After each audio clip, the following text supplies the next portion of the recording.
Este canal fue creado principalmente para personas invidentes, débiles visuales y todos los que quieren disfrutar de un libro y no tienen tiempo para leerlo, pero sí para escucharlo. Todos los derechos son del autor.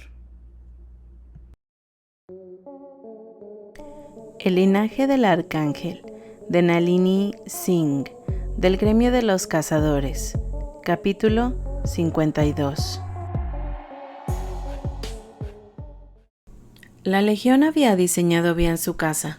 La vegetación exterior se marchitaba en invierno y rejuvenecía en primavera, pero en el interior las plantas prosperaban en todas las estaciones del año. En los meses más fríos, algunas plantas ralentizaban su crecimiento, perdían sus hojas o entraban en letargo, pero otros árboles, plantas y arbustos revivían con el frío, convirtiendo el jardín de la Legión en un paraíso durante todo el año. Pequeños pájaros les dieron una brillante bienvenida. Elena y Rafael estaban tan familiarizados con las criaturas más pequeñas que habitaban el edificio que acudían a sus manos si se los invitaban. Los pájaros más grandes volaban en círculos por encima, bajo el techo abierto. Cuando cerraban el tejado en invierno, dejaban abierta una pequeña escotilla protegida por un tejado secundario, porque muchas de esas aves eran residentes permanentes y no todas habían descubierto cómo entrar y salir por las puertas de los niveles superiores, que no eran más que gruesas láminas de plástico aislante. Elena exhaló. Su alma se abrió ante la caricia del verde. La marca de la Legión cobró vida en el mismo instante, un fuego salvaje recorriendo cada línea. Se lo frotó distraídamente. «Voy a subir», dijo, sonando distraído. «Ve». Elena se preguntó si, ahora que estaba cerca, podría sentir la llama del antiguo objeto. Lo observó despegar, con su cuerpo esculpido con la musculatura de un arcángel guerrero. Los grandes pájaros le abrieron paso, pero no se sobresaltó ni se asustaron. Para ellos, los ángeles eran simplemente pájaros más grandes. Mientras ascendía por el núcleo del edificio, los suelos y techos, deliberadamente rotos, creando una maravilla en espiral de un verde denso y oscuro, salpicado de inesperados estallidos de color. Elena decidió que miraría a la planta baja. La Legión solía guardar sus hallazgos en un viejo cofre de hierro que habían rescatado del océano. No lo había tocado desde la pérdida de la Legión. Tampoco lo había hecho nadie más. Todo el mundo sabía que este era el lugar de la Legión y que estas eran sus cosas. Puede que ella se hiciera cargo, pero toda la torre velaba por ello, así que no fue una sorpresa encontrar el cofre intacto. Cubierto de enredaderas, con hierbas y diminutos pensamientos brotando a su alrededor, parecía un objeto perdido en el tiempo. Un saltamontes estaba sentado encima, con unas patas delgadas que sostenían un cuerpo casi ingrávido. «Lo siento, amiguito», murmuró, y se agachó para levantar la tapa. Al ver sus movimientos telegrafiados, el saltamontes no se alejó mucho.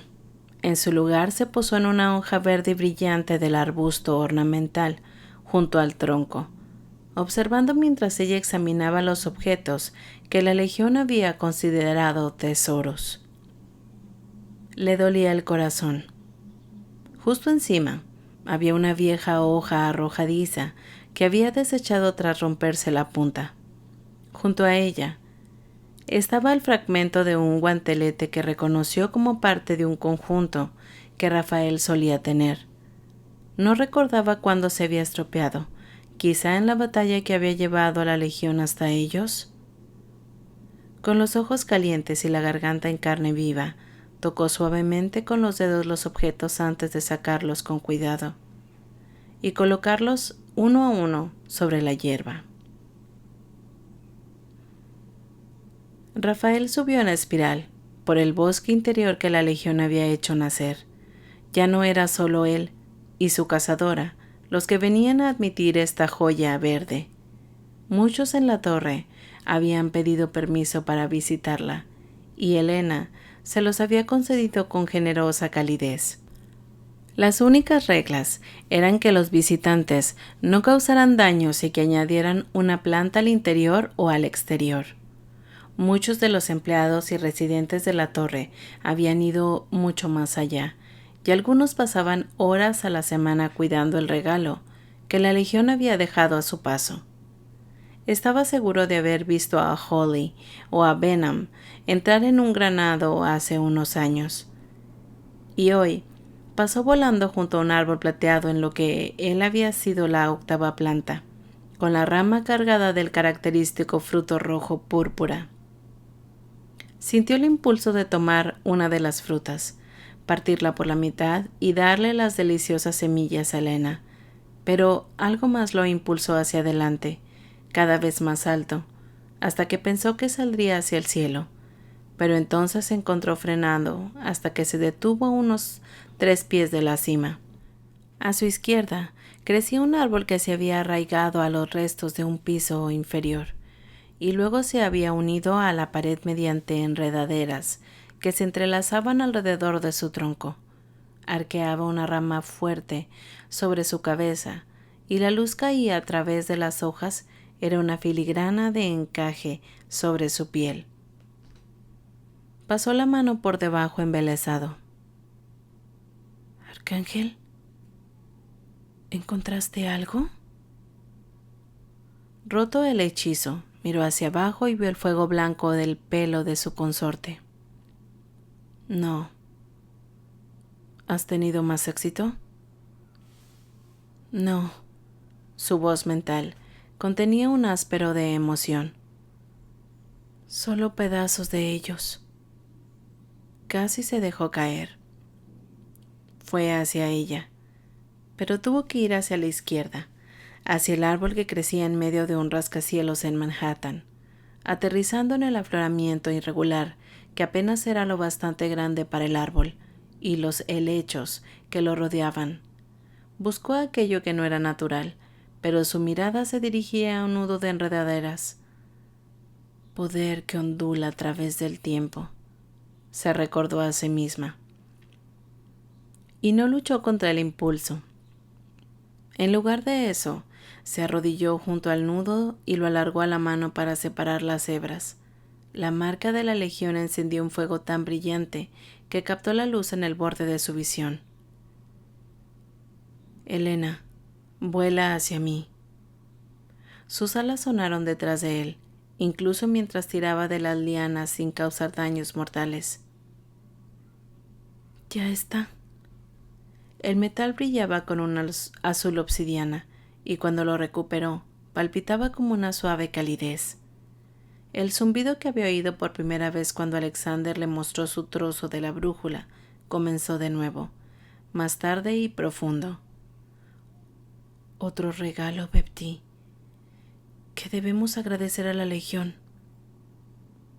Los ojos de su consorte se abrieron de golpe al ver el objeto, aguantado el vuelo porque no había espacio suficiente para que aterrizara a su lado, y dijo: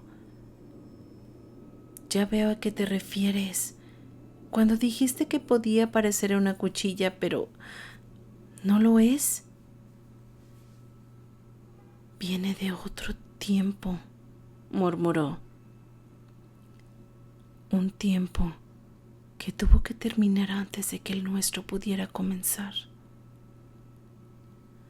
Levantándose, bajó de la camisa y entregó el subcomponente a Elena mientras ambos planeaban con el susurro de las hojas sobre sus cabezas y los pájaros volaban en círculos hacia el cielo.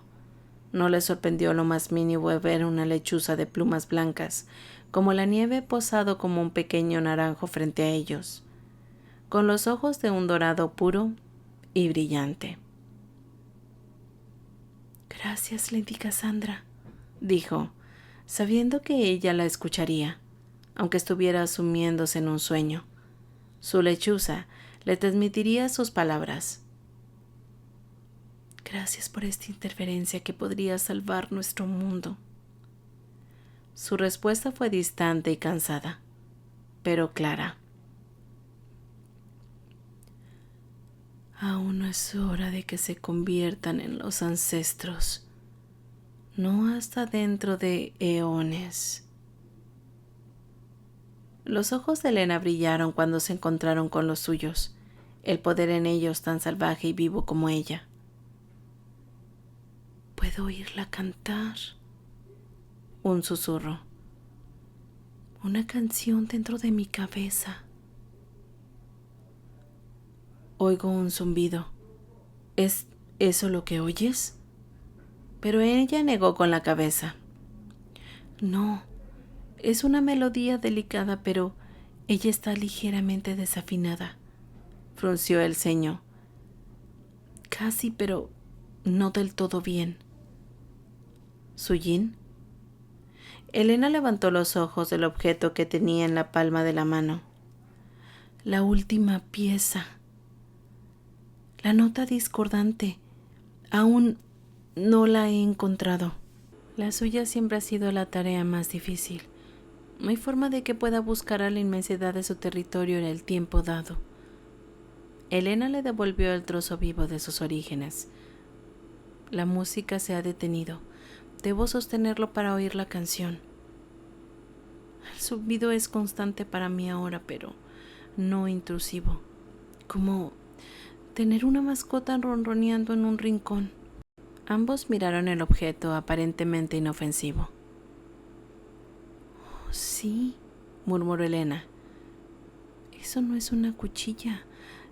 Y para reiterar, nunca quiero conocer a los ancestros. Solo con poner eso en el universo, con conocer a su nieto o bisnieto Marduk es más que suficiente». «En eso estamos de acuerdo. Ven, Elena, debo informar a los demás», dijo, y volaron hacia arriba en algún lugar al bajo suelo. En lugar de hacer una llamada, envió un simple mensaje utilizando el mismo sistema de la cátedra que utilizaba para hablar. «Encontrado». Acababa de terminar la tarea cuando Elena volvió a tomar el objeto que vio que el metal empezaba a palpitar con vida como cualquiera que lo había tomado. «Células arcangélicas. Solo unas pocas. No deberían haber sido suficientes para esto, especialmente cuando ella no mostraba ningún otro signo de poder arcangélico. Pero entonces, Elena siempre había sido un ser único, un arcángel creado, y la ambrosía la había cambiado, y esa ambrosía había venido de él. El azul obsidiana del extraño metal se reflejaba en la claridad plateada de sus ojos, mientras lo giraba de un lado a otro con abierta fascinación, para sonreír de alegría repentinamente. «La melodía acaba de afinarse». Sujin hizo la llamada apenas 3 minutos después. «Ahora tenemos un juego completo». Levantó un artefacto idéntico al que Elena tenía en sus manos. La consorte de Rafael estaba a su lado en esta reunión. Todos los demás levantaron sus propios hallazgos, y Sanaya miró con recelo el metal incandescente. «Puedo oír el zumbido que mencionas, Rafael. Tardé hasta que encontré el mío en empezar». Los demás confirmaron que también podían oírlo. «Quizá lo oyó antes porque la casa de Alexander y la suya estaban muy cerca en ese momento», sugirió su madre. «Quizá», exhaló en un suspiro. «Debemos reunirnos de nuevo en persona para triangular la posición de la base en la que deben colocarse estos subcomponentes. Tan pronto como sea posible», añadió Titus, incluso su expresión naturalmente cálida tensa hoy. «Me acaban de informar que una erupción volcánica está en la costa de Nueva Zelanda». Mierda. La imprecación de Rafael no fue la única. ¿Dónde nos encontramos?, Aigaón dijo, y por una vez no estaba fanfarroneando. La base podría estar en cualquier parte, así que corremos el riesgo de estar demasiado lejos de ella, sea cual sea el lugar que elegimos. Todos fruncieron el ceño porque tenía razón. Elena, que nunca hablaba en las reuniones de la cátedra, podía evitar decirlo. ¿Cómo de fuerte es el zumbido que oyes? Sujin fue la primera en responder. Sutil, y solo lo oigo cuando sostengo el objeto. Puedo oírlo cuando está en la habitación, dijo Egaón.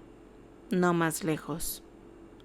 Los demás dijeron más o menos lo mismo excepto Alexander, que podía oírlo a través del desierto, más cerca a su casa. Pero no más lejos, tal vez 1 hora de vuelo. Eso dejaba a Kalyani. Es irritante a la enésima potencia. Su madre frunció el ceño. Semejante a un cortesano susurrante que no se calla. No importa si vuelo a las montañas o cruzo el océano, no consigo paz. Sus ojos se centraron en Elena. Sí, tiene razón, dijo, aunque Elena no había vuelto a hablar. Si el zumbido es tan fuerte para mí y más fuerte para mi vecino más cercano que para cualquier otro de la cátedra, entonces deberíamos reunirnos aquí. Según Marduk, los ancestros no pretendían que esto fuera una prueba, salvo de cooperación. Sanaya asintió. Si tiene sentido que la ubicación se facilitara una vez más y que todos los subcomponentes estuvieran activos. Todo lo que teníamos que hacer era hablar entre nosotros para solucionarlo. Volamos ahora, dijo Rafael. No podemos arriesgarnos a esperar, y no tiene sentido coordinar una única hora de llegada, porque puede ser que cuantas más piezas cerca estén, más fuerte sea la señal. Pero todos tenemos que estar localizables para poder cambiar de ruta a mitad de vuelo si es necesario. El acuerdo fue total. ¿Dónde está Marduk?, preguntó Elijah, con una impaciencia inusual en el arcángel de Sudamérica. Debería estar allí. Podríamos necesitar a toda la cátedra actual, aunque él no lo crea. Lo llevaré conmigo, prometió Rafael. Vuelo seguro. Palabras que nunca antes había dicho a la cátedra en general, pero estos eran tiempos inciertos. Recuerden las células de tormenta que se han estado formando sobre los océanos, añadió Sujin. Puede que una tormenta no nos mate, pero puede rompernos los huesos y arrugarnos las alas. Y la velocidad, como ha señalado Rafael, es esencial. La calma se sentía antes de que los demás se despidieran. Ve, ponte el traje de vuelo. Elena le puso la reliquia en la mano. Encontraré a Marduk. Se separaron sin más palabras. Su capacidad para trabajar como una unidad, algo que había crecido hasta ser perfecta. Mientras tanto, el subcomponente de la brújula zumbaba como un gato contento en el fondo de su mente. Como la Legión había murmurado una vez, su presencia allí, pero discreta. Un estruendo de sonido, un fuerte crujido. Echó un vistazo a la ventana y vio su ciudad bañada por el atardecer, asaltada por una borrasca de granizo del tamaño de piedras pequeñas. Capítulo 53. Elena se quedó mirando las bolas de hielo a sus pies. Se había visto obligada a agacharse y ponerse a cubierto bajo el toldo de plástico duro de un restaurante de la azotea cuando cayó la tormenta. Por suerte había pasado tan rápido como había llegado. El hielo derretido era la única prueba de que había estado allí. La próxima vez me quedaré a tomar algo, prometió el vampírico propietario antes de salir volando del edificio. Fue entonces cuando vio las ventanas agrietadas y los cristales rotos en la calle. El granizo había caído con fuerza. No era de extrañar que Rafael la hubiera alcanzado con la mente después de que empezara. Con la mandíbula apretada aumentó la velocidad de vuelo al máximo, porque la solicitud empeoraría si la cátedra no podía restablecer la brújula. La buena noticia es que no tuvo que buscar mucho a Marduk. Lo encontró agachado en lo alto de un edificio que dominaba, Times Square, y sus alrededores. Seguía siendo uno de los lugares favoritos para sentarse y observar la ciudad, y no ofrecía cobertura. El granizo, dijo, con la respiración entrecortada y acelerada. ¿Te ha hecho daño? La miró con extrañeza antes de decir no, y giró el cuerpo de forma que solo quedara al descubierto su piel escamosa, envuelta en sus alas. Elena silbó. Llevas tu propio escudo protector. Levantándose de su posición en cuclillas, sonrió con esa sonrisa de Marduk que no era del todo humana en ningún sentido de la palabra, y esperó, porque era Marduk, y no parecía entender el concepto de tranquilizar a los demás. Tenemos 8 piezas de la brújula, dijo. Hay un zumbido fuerte para 2 de la cátedra, débil para otros. Suponemos que la cátedra tiene que volar hacia el sonido más fuerte. Los ojos de Marduk se volvieron rasgados y de un gran reptil. Tenía las alas ligeramente abiertas y por primera vez se dio cuenta de que no eran negras, sino de un tono brillante parecido al de una perla negra. Sin color, pero con un sinfín de colores ocultos en su interior. Eso, dijo con una voz grave, es lo único imprevisible. Los antiguos tienen poderes, pero ni siquiera ellos podrían adivinar cómo respondería la brújula a la gente de cada tiempo futuro.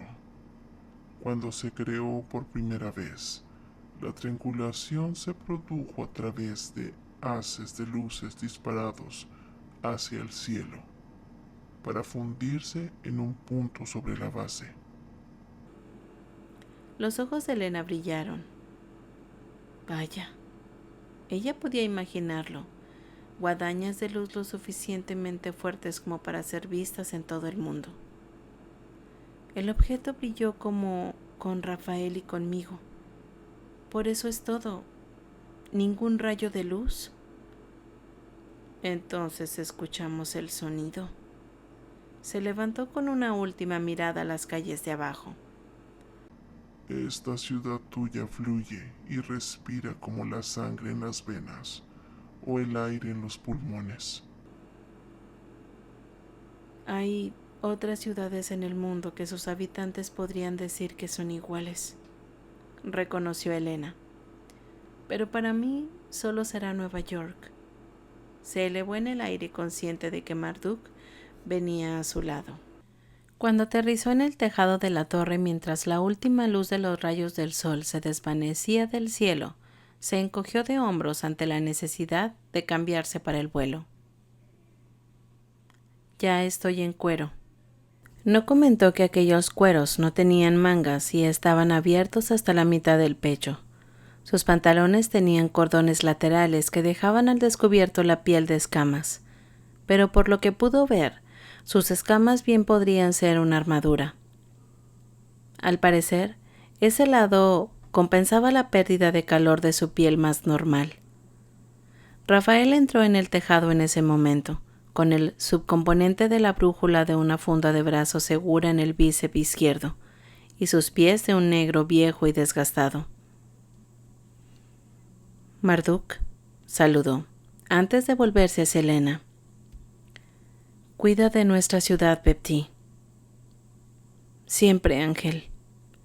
Se inclinó para darle un beso de despedida, y en el instante que sus pies le tocaron, oyó el canto de la reliquia en su brazo, una melodía inquietantemente encantadora que la hizo vibrar por dentro. Sus ojos brillaban a la sombra del objeto, dijo Rafael en su mente, antes de retroceder. El pecho de Marduk retumbó en un sonido que no era una palabra. Debes venir con nosotros. Una orden dirigida a Helena. El subcomponente está reaccionando a ti. Existe el riesgo de que te necesitemos al final para completar la brújula. Helena pensó en la canción de su cabeza. Era como sentía la reliquia en la palma de su mano. Supongo, Arcángel, le dijo en privado a Rafael, que los antiguos la pusieron para que resonara en las células arcangélicas, sin imaginar que un arcángel regalaría un día, literalmente, un trozo de su corazón. Rafael asintió. Entonces tendremos que ir por el avión, dijo, y luego señaló hacia arriba cuando Marduk frunció el ceño. Las máquinas de metal que vuelan por el aire. Helena no discutió. Conocía su fuerza y su nivel de resistencia en el aire, y no había forma de que pudiera hacer el largo vuelo sin varios descansos prolongados. Pero no sabe si me van a necesitar, señaló. Puede que no. Ustedes vuelen delante y yo los seguiré. Si resulta que me necesitan, ya estaré en camino, y si no, pueden resolver el problema mientras aún no estoy en el aire. Tras un breve discurso, todos estuvieron de acuerdo con el plan. La melodía sonó en su cabeza una vez más cuando Rafael le acarició la cara y rozó sus labios con los de ella. Un latido después, lo único que oyó fue el susurro de sus alas al desplegar para volver. Caminando hasta situarse al borde del tejado, observó cómo el Marduk alzaba el vuelo con un cielo que había comenzado a concesionar hacia la noche. Dos arcángeles, uno al ser vivo más anciano de la existencia actual, el otro, el arcángel más joven jamás creado. Un escalofrío le recorrió cuando desaparecieron entre las nubes, tomando una trayectoria de vuelo alto a través de un aire más fino. La música había cesado, el vacío era tan inquietante cuando la legión dejó de hablarle, pero no tenía tiempo para la melancolía. Voló hacia el balcón exterior de su suite y llamó al aeropuerto para avisar al piloto, Duncan, de que tenía que estar en el aire lo antes posible. A continuación, como a diferencia de la cátedra no era invulnerable a las inclemencias del tiempo, tomó su cobija especial diseñada y preparó rápidamente ropa que la protegía de la nieve y el hielo, si acababan en ese tipo de entorno. Con la mochila entre las alas, despegó hacia el aeropuerto solo unos minutos después de la partida de Rafael. Cuando llamó a Dimitri, éste le dijo: «Me lo ha dicho Rafael». Colgaron sin más palabras. La ciudad estaba a salvo bajo su vigilancia. Hizo su última llamada una vez en el avión, mientras Duncan empezaba a rodar hacia la pista. «Betty», dijo cuando su hermana contestó. «Tengo que salir de la ciudad unos días». Sin ninguna indicación de cuánto tiempo podría llevar, el periodo genérico parecía apropiado. «¿Se lo dirás a papá?». Tras aceptar, Beth dijo: «¿Estarás segura en lo que hagas?». Helena apretó el teléfono. «Sí, los veré a todos cuando vuelva». Tras colgar, miró por la ventana y pensó en cómo una familia feliz de 6 miembros se había convertido en una agrupación destrozada de 3.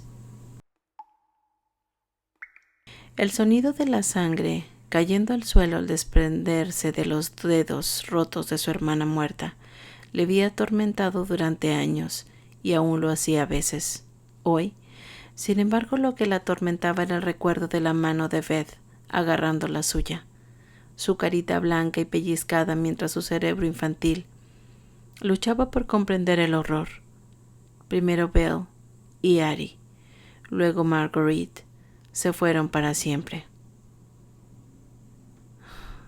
«Te echo de menos», dijo en voz alta mientras el avión despegaba. siempre te echaré de menos. Algunas heridas no desaparecían nunca, solo se desvanecían con el tiempo, hasta que podías mirarlas sin que sangraran y se rompieran.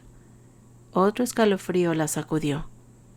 Sabiendo que no tenía nada que ver con sus recuerdos y sí con el cansancio, se levantó, tomó una manta y se dispuso a descansar.